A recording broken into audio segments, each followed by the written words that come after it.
What could make barefoot kin switch to shoes for jumping rope? The Forza trainer from Xero shoes. I can't wait to tell you all about them, but first I need to tend to some required housekeeping. Just a quick disclaimer, Xero shoes were kind enough to send me these shoes for free to review. Also, if this review influences your decision to pick up a pair of these or any other Xero shoes, I've purchased 3 different models myself. I have an affiliate link in the description, which does help support the channel. Okay, with that out of the way, let's discuss why I've pretty much stopped jumping rope barefoot and now skip rope in these. Chapter 1, the importance of barefoot training. If you already know about barefoot training and the negative impact of most modern shoes, you can fast forward to this time here. Still here? Cool. If you've seen many of my jump rope tutorials, you'll probably see me jumping rope barefoot. This is because I am a firm advocate for being active either barefoot or in at least the least amount of footwear possible. Barefoot activity promotes foot strength and flexibility, both of which have a chain reaction up the ankle, shin, knee, hip, back, shoulders, and even neck.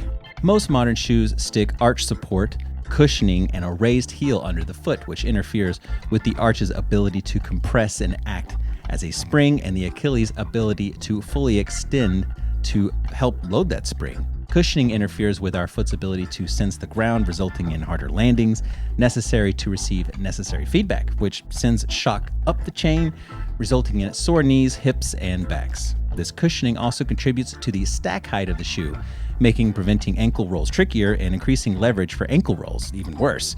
I mean, just think how much worse it would be to roll your ankle in high heels versus barefoot. Modern footwear also have narrow toe boxes that, while many find aesthetically pleasing, don't allow for adequate toe splay. Narrow shoes are also the #1 cause of bunions, hammer toes, and a host of other foot problems. Chapter 2, Minimalist footwear. So if shoe support is throwing us out of alignment, dampening our perception of the ground, and making our feet weaker, what is the ideal intended job of footwear?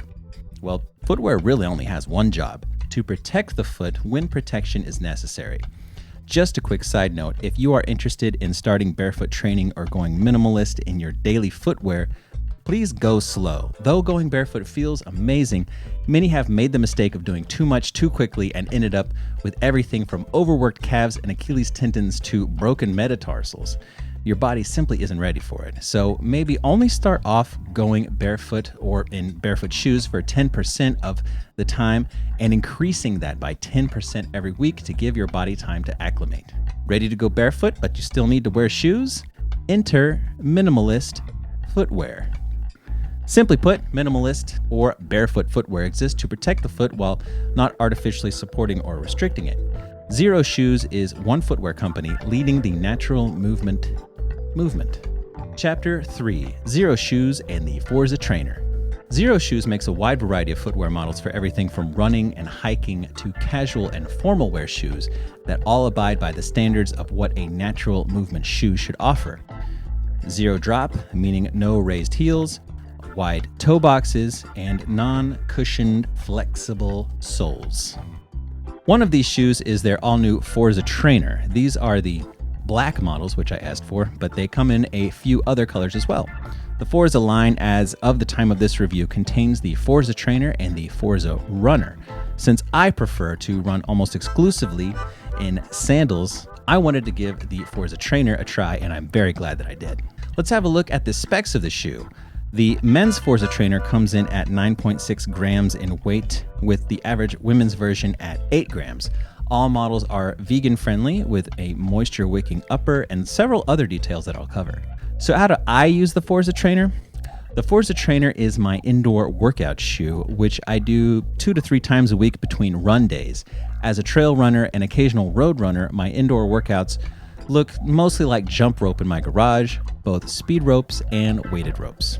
In the past, I've used foam rubber mat as a means of rope and foot protection against the concrete floor or driveway. While this has been fairly effective, using a mat while barefoot has 3 drawbacks. Firstly, the mat sometimes puts a bit of friction on the spin of the rope, just the slightest bit of snag that doesn't exist on concrete or wood floors alone. Secondly, the mat only protects the bottom of the foot and doesn't keep you from whipping the snot out of your toes, which even after almost 4 years of regular jump roping, I still do. And when you do that with a weighted rope, a hearty foot whip can be felt for days later. Thirdly, with a mat, you have to stay in one place, and sometimes it's nice to mix it up and use the space. So I consider the Forza trainer my all-around foot protection for indoor workouts, both against floors and topside threats. Firstly, the barefoot setup of these shoes is great for keeping me as low to the ground as I want to be, something that chunkier athletic shoes simply don't allow. The flexibility of the sole passes the fruit roll-up test for maximum foot feel, and the wide toe box means my toes aren't smashed into the end of the shoe with every landing and push-off. There are a few other details of these shoes that stand out to me. Chill tread. One of the most annoying aspects of many trainers can be the more aggressive textured tread that can catch the rope on quicker lower maneuvers. The Forza trainer, however, has a really chill, mellow tread that doesn't snag ropes if you cut it too close. In that respect, and a few others, these are almost like boxing boots. Tongueless upper.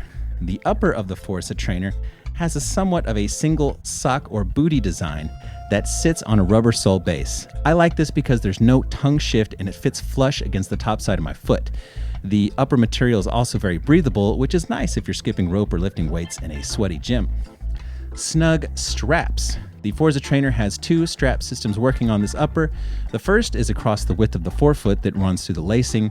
The second is a robust strap system that wraps around the ankle area, a lot like a belt through belt loops of your pants.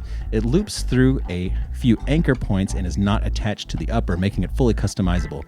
You could probably actually remove it if you wanted, but I like how it keeps me and my foot snug against the inside, making every landing feel solid with zero lapse between when my arch lands and the foot does. These straps help remove all flap so the shoe and the foot perform more as one. These shoes, like many Xero shoes, come with insoles for those who would like a bit more cushioning, but I always remove it for maximum ground feel. Folks that are still transitioning to barefoot shoes may prefer to leave it in. And the toe cap. The toe cap is probably the main reason I skip in shoes, to protect my feet against jump rope whips. It's subtle and flexible, yet tough.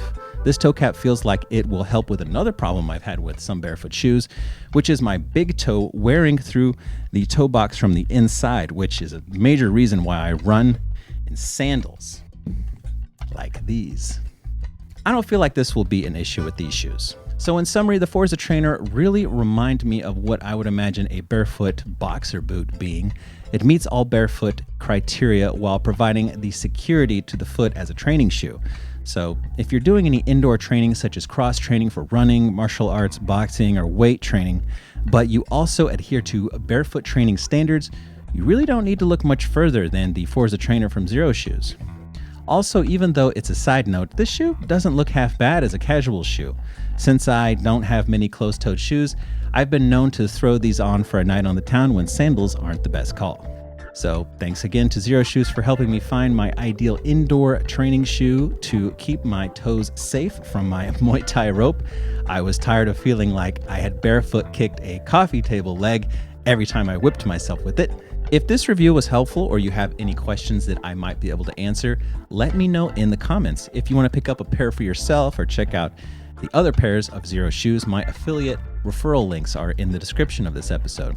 Consider subscribing for more videos on keeping natural movement fun. I'm Ken, and we'll see you next time.